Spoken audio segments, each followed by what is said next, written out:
Hello there, my name's Dr. Paul Whickman. I'm a lecturer in English at the University of Derby, but I must stress that the work that you're going to see in here today is my own. So if it's crap, it's my fault. If it's good, it's their fault though, so bear that in mind. But I do cite one of my colleagues actually in here, so I'll mention that as I go along. Anyway,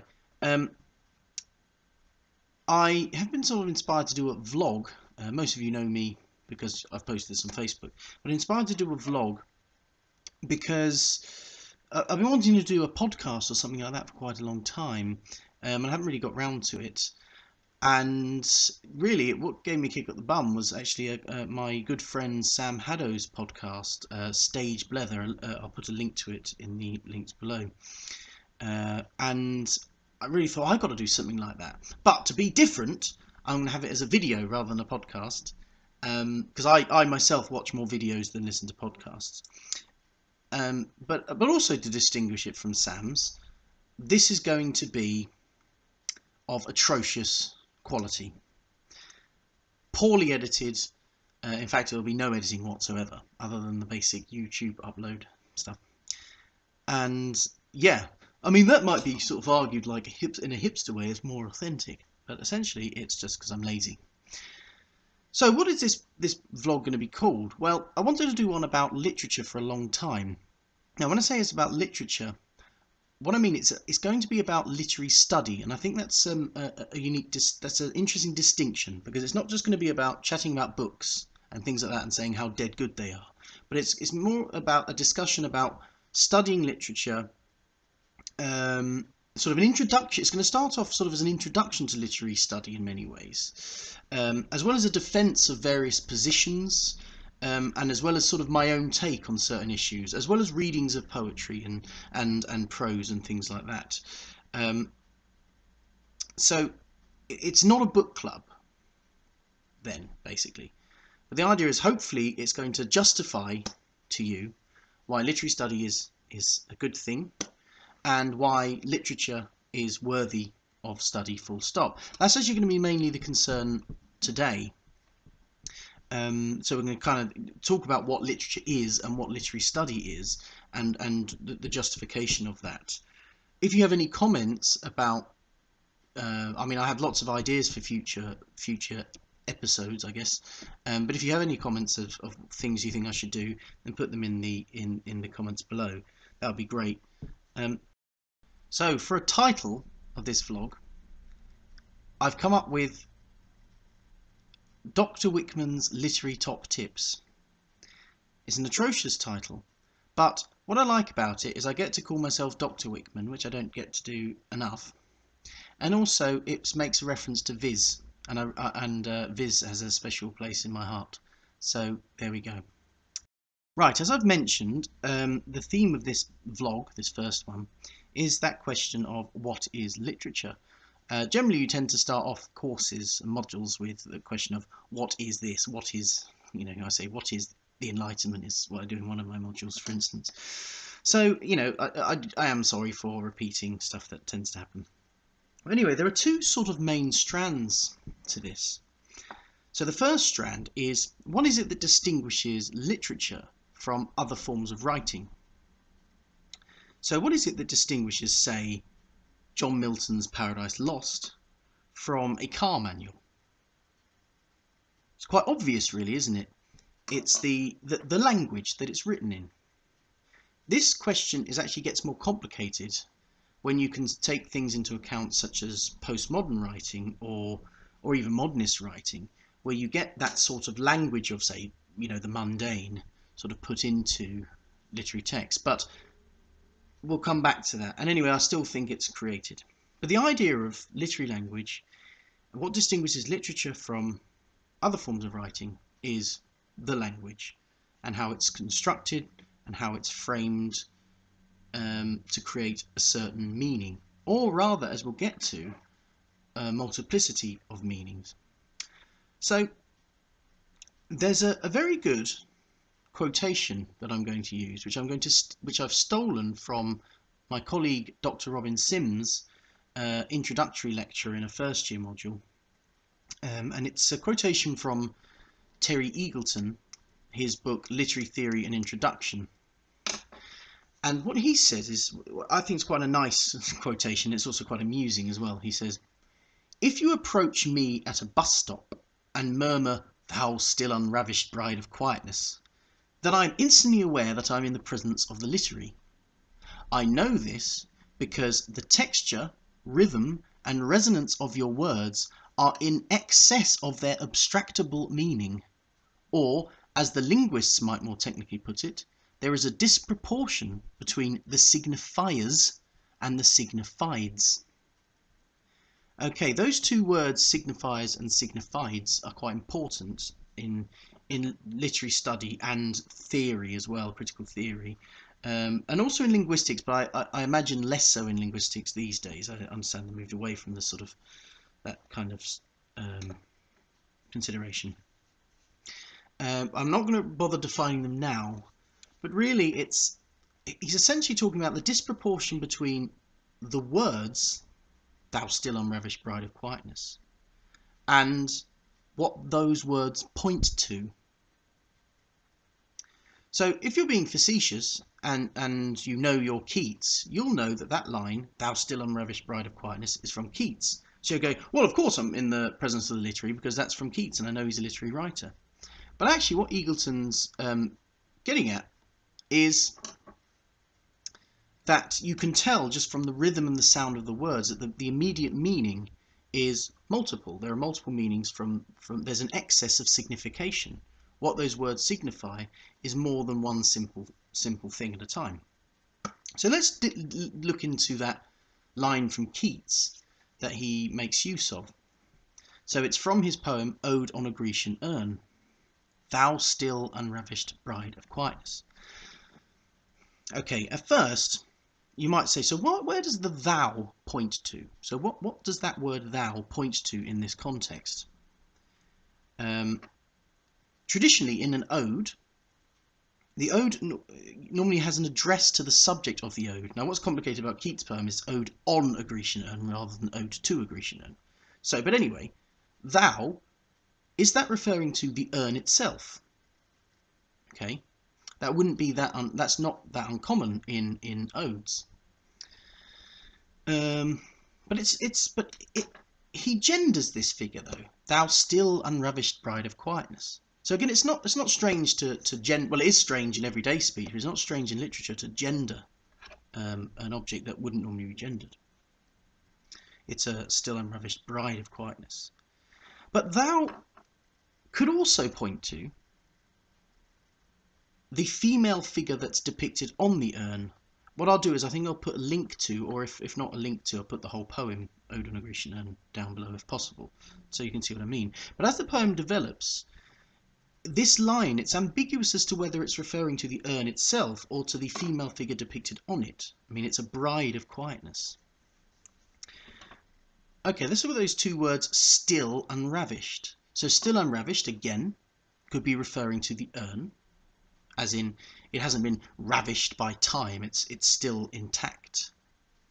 But it also could refer to, again, the female figure depicted on it, who is yet to be ravished by the male figure depicted on it.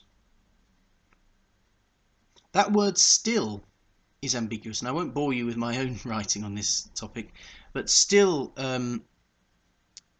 is quite an ambiguous word too, because still can mean continuation, can't it? As in, I'm still doing this, I'm still speaking on this vlog, this vlog's still going, I'm afraid. But still can also mean stasis. I'm still I stand still. So stillness can mean not moving, but it also can mean continuation. And as the poem develops, that's kind of Keats plays with that double meaning of that word, and it's also quite a Miltonic word, but we won't get into that. Bride of quietness. I mean, bride. I mean, is it married to quietness? Anyway, won't get too much into those last bits of that word, but you can see just that one phrase is immediately very ambiguous. There's a multiplicity of meaning there, and it's very difficult to work out what it is.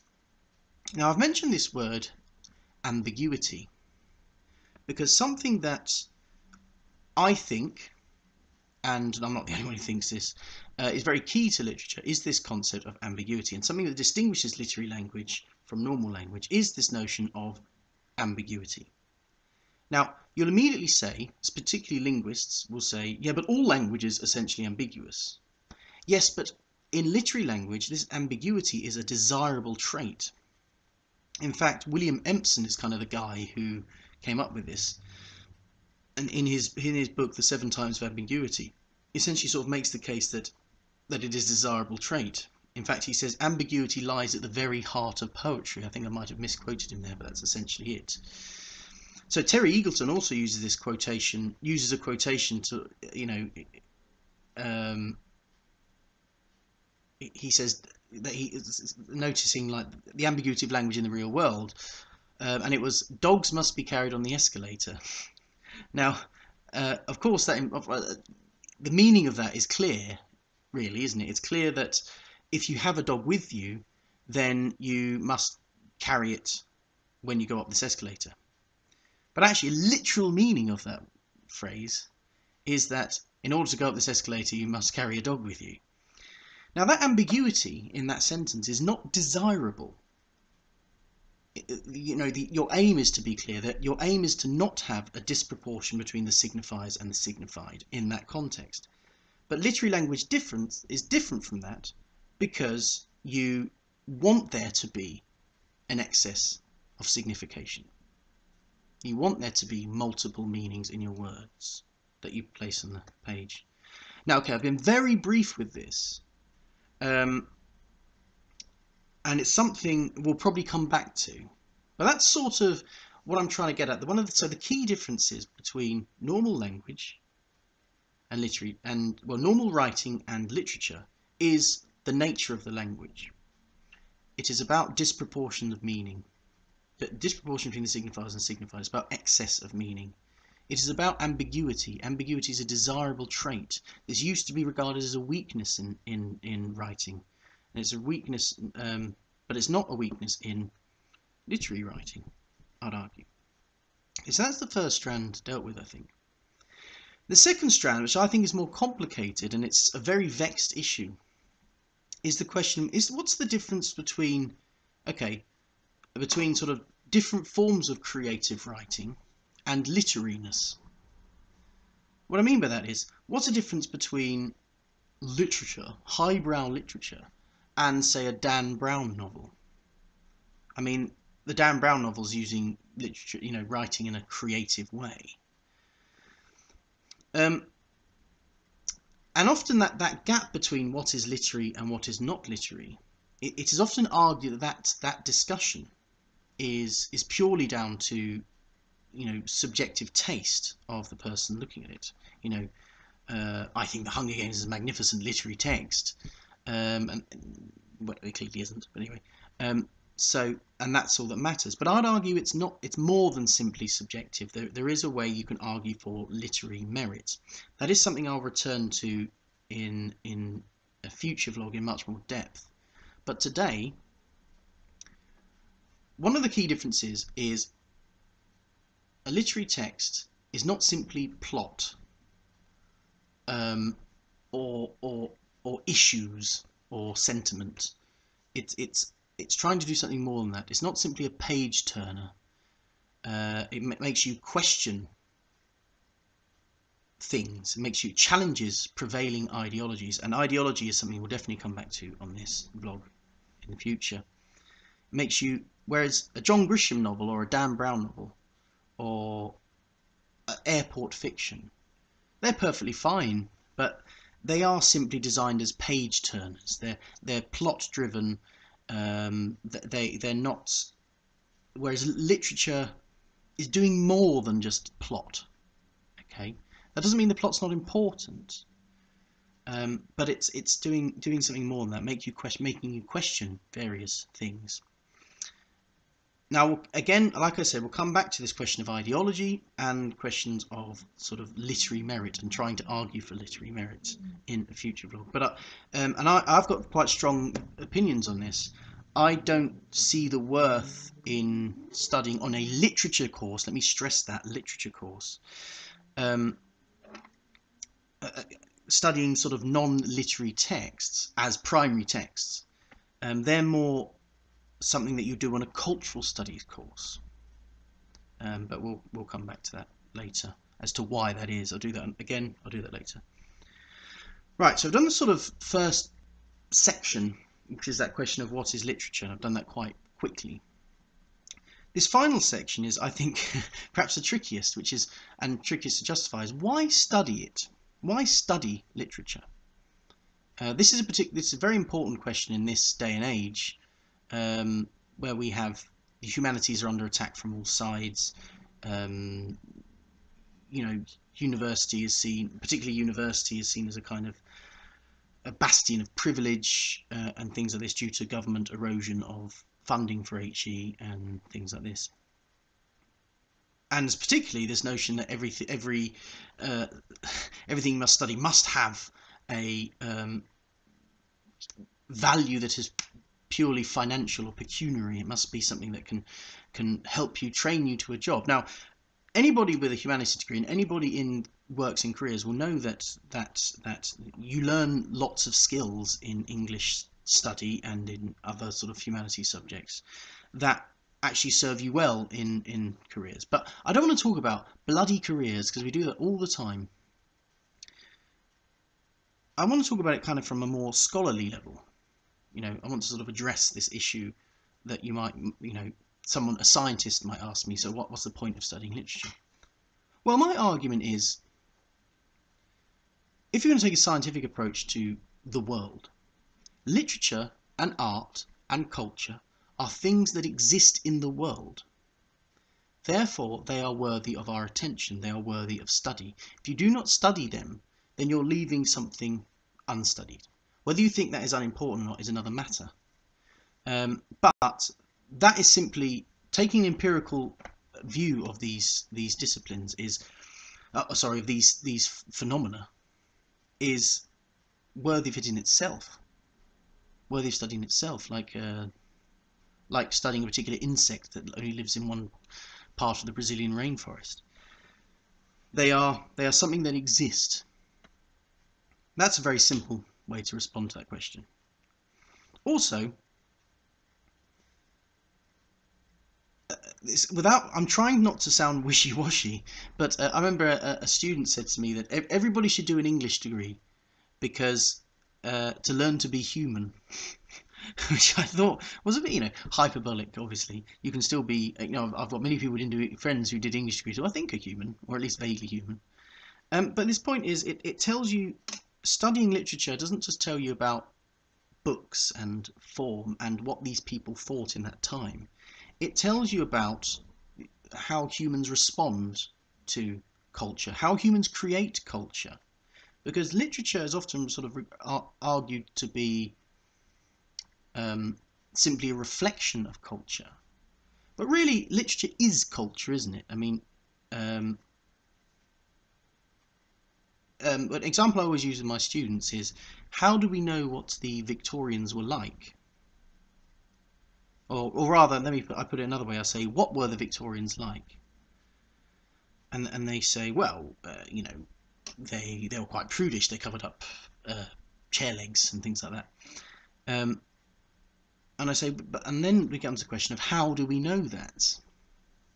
Now, a lot of the students are intelligent enough to know that Victorians actually weren't really like that, but they've kind of learned that they were sort of like that. They were quite prudish, and then etc. Now, the reason they think that is because the literature tells them that they were like that. Victorian novels are generally they don't talk about sex that much. It's always sort of implied.